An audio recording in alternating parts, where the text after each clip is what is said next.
This is my grandfather's dog tag. The last time that it was in France, oh, he's got the same name as me. I was named after him. Last time this was in France, he was storming Normandy. If you didn't hear the news, I am in France right now, and I just became XP Metal Detector's second ambassador. I'm heading home tomorrow, but I spent the week training with XP's first ambassador, who is absolutely hilarious, and the XP team. This video is going to set expectations for this channel moving forwards, and we're going to cover some of the metal detecting and highlights of an amazing week. Par one, getting there.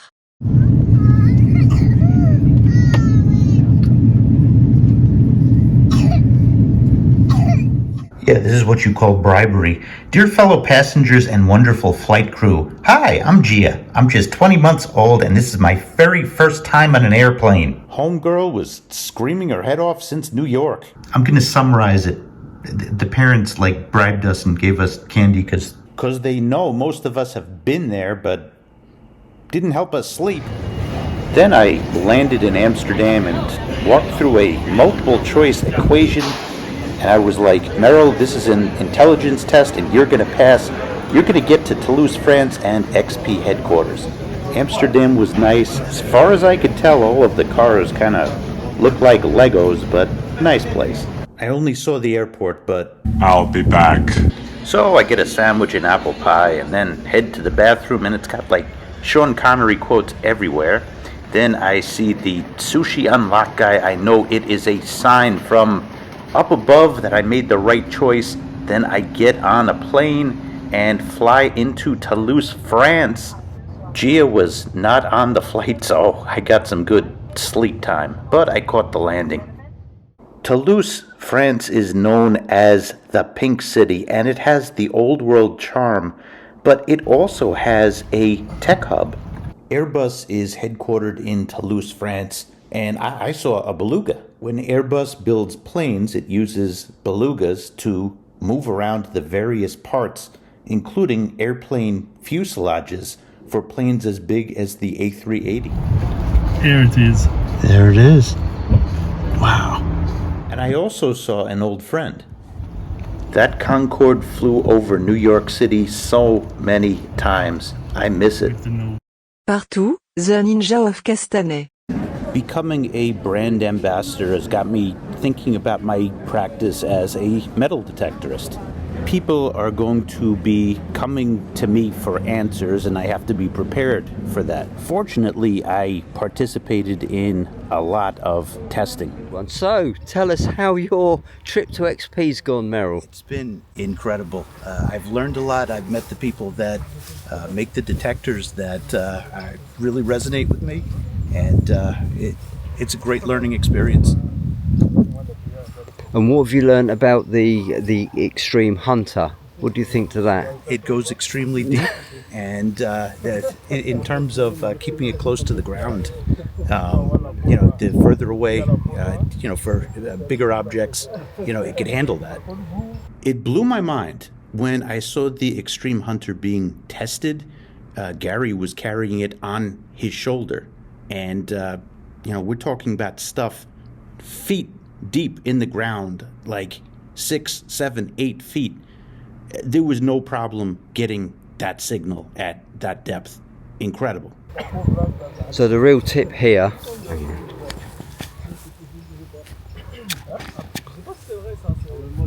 so the real tip here regarding the Extreme is distance is your friend. If you have the coils too close to the ground, the machine may be affected by surface targets, ferrous or non-ferrous. So the idea of how to get maximum depth with this machine is to lift the coils up. I know it goes against the grain. Lifting the coils up, you think you'll lose depth, but by lifting them up, you're ignoring surface targets, allowing the machine to punch that much deeper. So what do you think of that? Good tip? Great tip. Keep it coming, please. See you soon. Bye. Gary is in tune with the XP universe. From the moment I arrived at XP headquarters, I was immersed in metal detecting, in testing, in learning things that I didn't know, and realizing that there's more to go on some things that I need to study. Now let's take a second to define mastery. What exactly is a master metal detectorist? Is it just somebody who consistently finds good stuff? Well, I know that I've Forrest Gumped my way to finding 200-year-old coins, gold rings, 2 inches down. Location. If you're good at getting permissions, or if you know where to hunt, I mean, that's a part of it, but there's more. So I just set the criteria for master metal detectorist, and this is the technical side. We're not talking about getting permissions. We're not talking about digging plugs. We're not talking about reading the beach here. We're talking about the technical side of things. And point one, you have an efficient swing. You're tuned into the ideal swing speed of your detector and how it's set up at that given moment. Your swing covers the ground and doesn't raise off the ground for most or all of your swing. Video sucks sometimes. It also really helps. I have that in my head, but seeing myself on video, that's actually not a perfect swing. Yeah, I added something to that. The coil is angled perfectly flat over the ground. Granted, I was jet lagged, but as you can see, my coil is up in the front a little bit, and that will affect a lot of things. Depth, separation, everything. I wasn't aware of it at that moment. Now, I'm going to speak for Gary here because we discussed this. Now, there's some people who believe that a swing, you have to get every inch and overlap. That's a philosophical thing, okay? There's nobody that has the focus other than a robot to get an entire field, just overlapping swings, time and again. And chances are, with ground conditions, you'll still miss. I like to go for clusters. I like to go for sectors. If I start seeing signals, I slow down. It's the same thing as my beach philosophy, and it's worked for me. 2, you understand that metal detecting is audio dominant.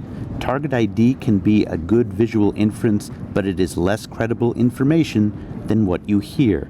A master metal detectorist understands the audio cues for size and shape of an object. Target ID, it's really cute. I mean, if you believe in that, you probably believe in Santa Claus. Now, point 3, this is the most complex of all of them. You have a global understanding of every function of the metal detector that you use. Multi-frequency sets a high floor for any user, but the highest ceiling is reached when you understand ground conditions, such as iron, mineralization, magnetic mineralization, organic mineralization, ground particle size, ground particle density, salt levels, amount of water in the soil. You listen to how your detector runs, and you understand how to tune it efficiently. So let me know if I missed anything. I added a high master level, and this is very tough for the average person to achieve, but you understand at least the basics of how metal detectors work. Examples: transmitter coil, receiver coil, phase shift, electromagnetism, magnetic fields, eddy currents, conductivity of metals, properties of individual frequencies. Let me tell you what I'm guilty of. It's called comfort. And you know what? Comfort works sometimes. In the last video before this one, I pulled 11 pieces of silver. People ask me what my dais settings are all the time. Let's take a look. These settings are about to evolve. Gotta go to best settings right here. And basically it's right here. The problem is I have not really deviated from this. So you got beach settings here, and you got dirt settings here. In a few minutes, you're going to see me show you a pull that I did not think was possible. But first, let's go to the next section. Gary is hilarious. Parserie, Gary is hilarious. Listen, people, do you remember... Wait, was it Yo MTV Cribs? No, it was Yo MTV Raps and MTV Cribs. You know, the tour of the houses. This is Gary's pad in France. Château du Gary. Gary, where'd you go? Oh, I'm just doing some work. He's just doing. Got it. Just clearing up after you, Meryl. I'm sorry. I always forget after I get, French Taco Bell and French Haagen-Dazs and French sushi. Sorry, Gary. My bad. Can you give us a tour, please? Yeah, well, this is my little holiday home in the south of France, Castanet. Gotcha. We don't very often use it, but it's just nice to come here occasionally when I'm visiting XP. Yep. It's near to the factory and it all works very well. So, do you want me to show you around? Yes, please. Okay, well, it's a nice kitchen here, which we... I got an important question first. Go. Corona or Guinness? Wait until you see the look he shoots me. Guinness. Guinness. I just got the Coronas in because I knew you were coming and I was going to teach you how to drink. So we'd start off lightly. Yep. Okay, so here we go. This is our dining area. Which Whoa. We dine. Yeah, it's just a humble little place, really. It's good enough. Here we have the bathroom showers. So just step aside, take a look there. Whoa. Yeah, so Epic. it's all pretty good. Yeah. Whoa. There's an ugly picture on that wall. Be Yeah, careful. that's right. I just got startled so by it. Bedroom 1, Yep. bedroom 2. Whoa. Bedroom 2 is a little messy, just to warn you people. Yeah, because Meryl's been staying in that one. Whoa! Yeah, Okay, so that's why I was cleaning the kitchen. just go through into the lounge. Yep. Give it a little bit of light there. Yep. So Yep. this is just my area where I relax. Yep. As you can see, I'm a big fan of this game here. We've got... He beat me. Yeah, I beat you. Yeah. You need to practice more. Yep. But then again, you did think it was baseball. I So this is soccer. thought it was called soccer player shish kebab. So this is the mini bar where I'm going to teach you how to drink. Gotcha. Yeah. I don't get out much. When I do, I'm digging holes. I kind of struggle a We're little all bit. prepared now. I don't get out much. We're all prepared. This guy wants a high five. There you go. He's happy. Yeah. Fun week. So yeah, and if we walk this way, obviously it's dark. You can't really see too much. But this all opens up, and we're looking over. Oh, did it onto- rain? Yeah, it's been raining. Oh, it's dripping on my head right now. This looks over the little square in Castanet. France So, is awesome. It's really nice. Thank you for the tour, Gary. And just you can see down there my Mercedes G-Wagon, the AMG Right. one. Right. I leave that here. Of course. I don't tend to take it back to the UK. I just leave that here for when we're on holiday. Yeah, he couldn't take the bridge. Right. No. Yeah. So that's the outside. Come through. Yep. Hey, wipe your feet. Show some respect. Thank you. Let's go. This is going to be a good pairing. I'd like to ask everybody to go over to the Metal Detecting Skills School and hit that subscribe button. I've been subscribed for a number of years. Gary is just awesome. He made me feel so welcome this week, and I learned so much. You're going to be learning from him later. Parfour, French food is phénoménal. This part is going to be fast, but I say with nostalgia from my classroom, French food is phenomenal.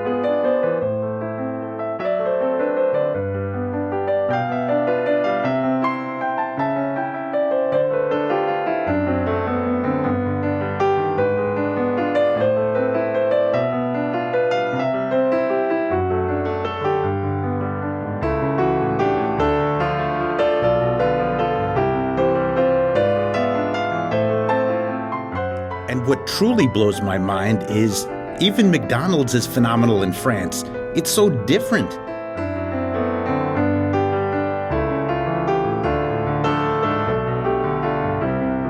Part 5. I didn't think this was possible.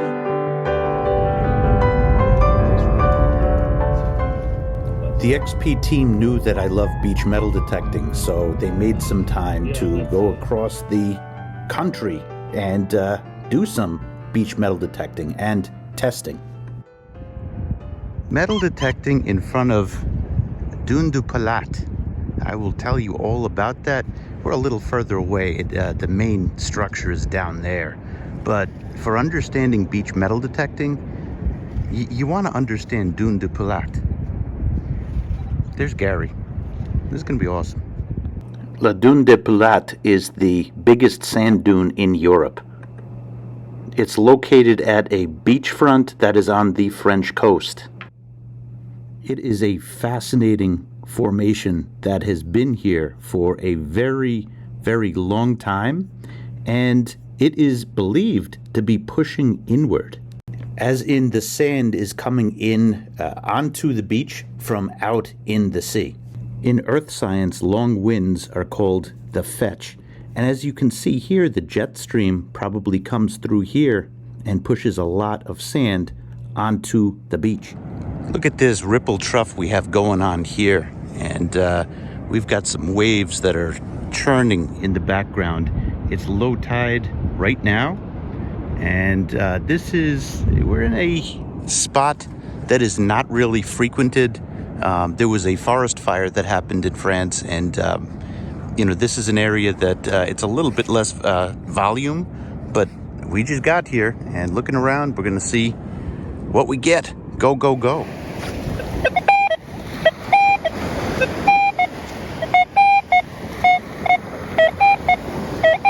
Choppy by the water.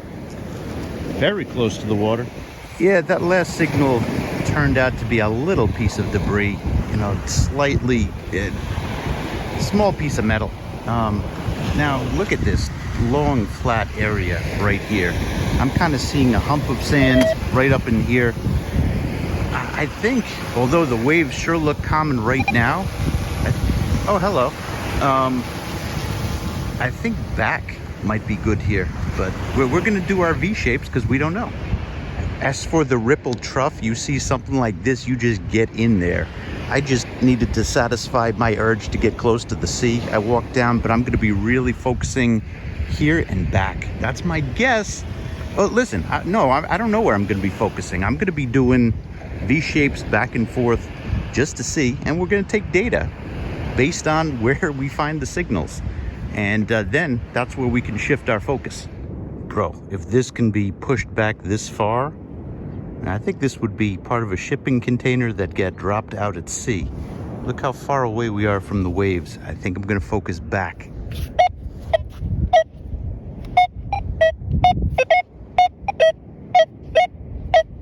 Yep, back here. We got a little fishing bell. I'm gonna call it a silver Pac-Man. I just got a silver Pac-Man. Look at that. It's Roman. Could there be something Roman in these eroded cliffs? I don't know. Yeah, probably Roman, don't you think? I got a few signals, but there were a lot of detectorists on the beach, and there barely were signals there. There were plenty of signs that I like to see beach erosion-wise, like that rope with all the barnacles. That was out at sea at one point. Heavy objects pushed back, but I didn't see a parking lot anywhere close, and I knew that this was the lower volume area, plus a lot of detectorists. I kind of took it easy. We were filming something for XP, and we were asked to walk down the beach. And of course, being that there is Roman stuff in the area, you never know, so you give it your best shot.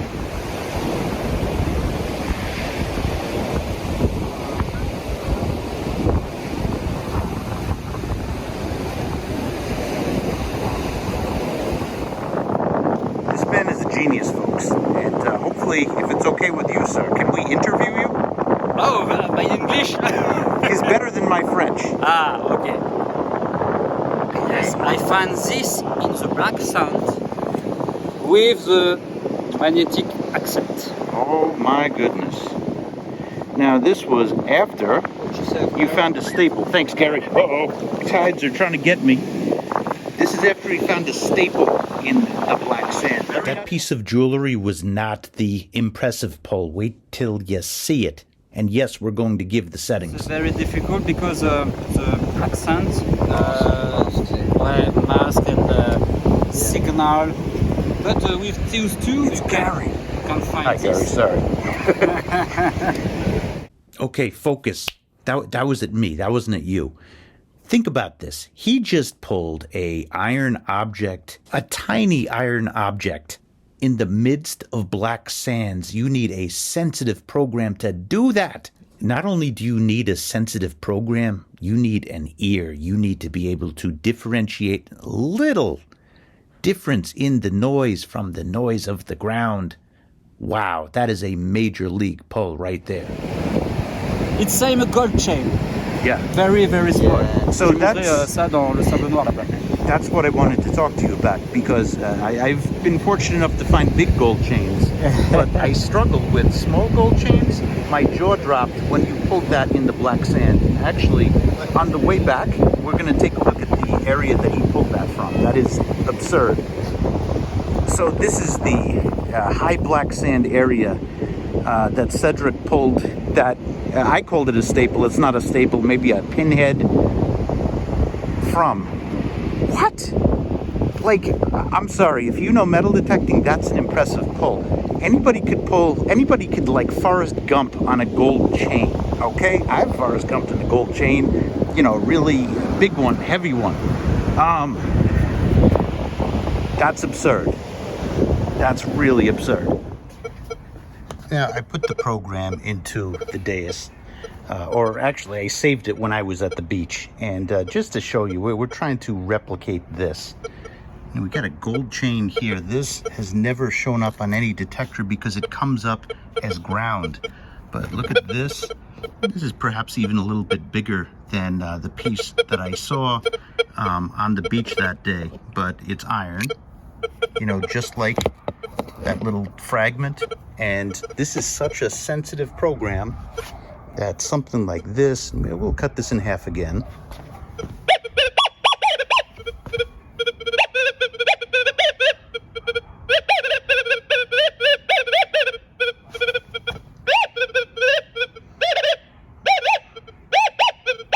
I'd say that's like 1.5 inches to 2 inches. You're not going to get super deep, but anything that is within range of, 1.5 inches to 2 inches, no problem. Let's actually cut this in half again. All right, so we cut this in half again. This is the paper clip. It got stripped now when I was cutting it. So just showing you the thickness of this. It's like a pinhead, and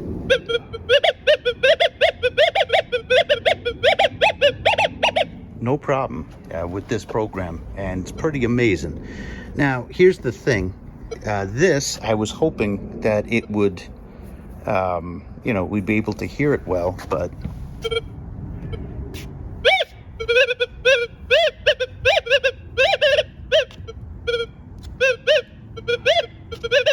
you're starting to. I challenge you to do that on any other metal detector. And the challenge to this is you have individual links in here, all part of a chain. You have individual links. Any chain, the target ID is going to go lower and lower and lower.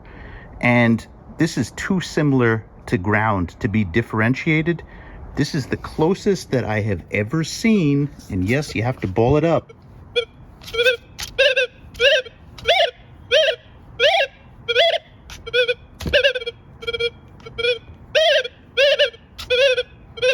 The closest that I've ever seen to this being registered on a metal detector. Would I have dug that? I don't know.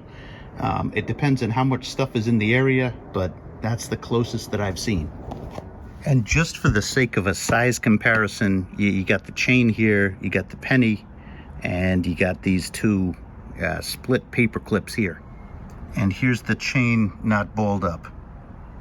So here is Cedric's program.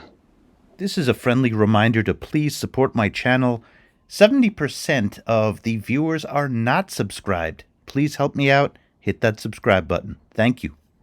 Par 6, Gary saute son single frequency versus multi-frequency. I think mastery is when you consciously make adjustments, when you consciously make decisions that lead to somewhat of a predicted outcome.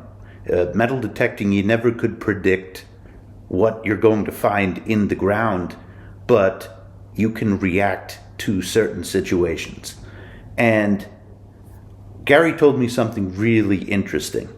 He said that to this day, despite it is a world of multi-frequency metal detectors, that he still prefers to hunt in single frequency in some settings. And I was hoping Gary would elaborate on that. Yeah, sure. The way I look at it really is we've got multi-frequency machines and fast multi-frequency dayers too. But the multi-frequency side of it is really just a tool. The single frequency can be just as effective on certain pieces of land. So I can't tell you when and where to use single frequencies. The only advice I can really give on that, which will work, is if you've got real heavy EMI and you can't eliminate it, then your single frequency will 99% of the time work better. But very often I find on a Roman site which is contaminated with lots and lots of iron, and we're looking for small coins in between the iron, well then the single frequency running at a higher frequency I find can sometimes win the day. But it's not always the case. But what I would say to people out there is, just because you're using a multi-frequency machine, it doesn't necessarily mean you have to use multi-frequency all the time. It's just a tool. So don't feel you're cheating yourself if you do choose a single frequency, because sometimes they work better. So just bear that in mind, guys, really. When you're out in the field, just experiment and see what works best on the day. You heard it from Gary, so it's official. Thanks, guys. Par 7, Living France and Setting Expectations for Metal Detecting NYC Channel. Sadly, all good things come to an end, and this wonderful trip had to come to an end also. Oh yeah, pinpointer. Oops. You know what's not coming to an end, though? This channel. I mean, I know I already walked away from a channel with more than 100,000 subscribers because I wasn't inspired.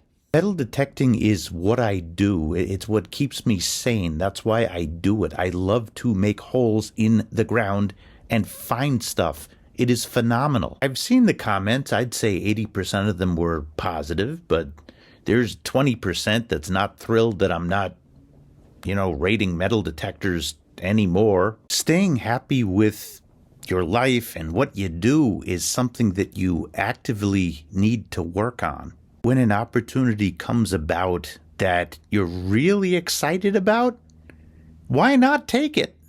Take a chance.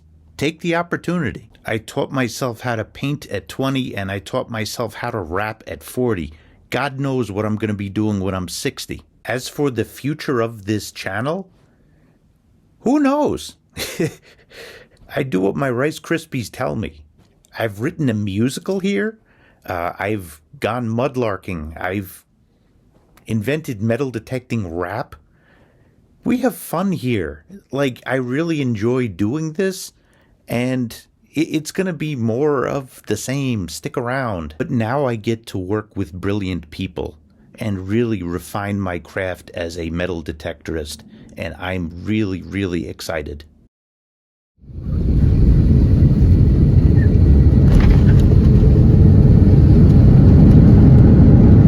Home sweet home. Let's see what the dogs think. Hey, Danny. Hi, how are you? Good. Bienvenue. Huh? Bienvenue. Oh, thank you. You know what I mean? Yes, No. welcome. Welcome. Thank you. Come back. Hi. Good. So you're not saying hi to me? So what French word you like? Bonjour. Oh, bonjour.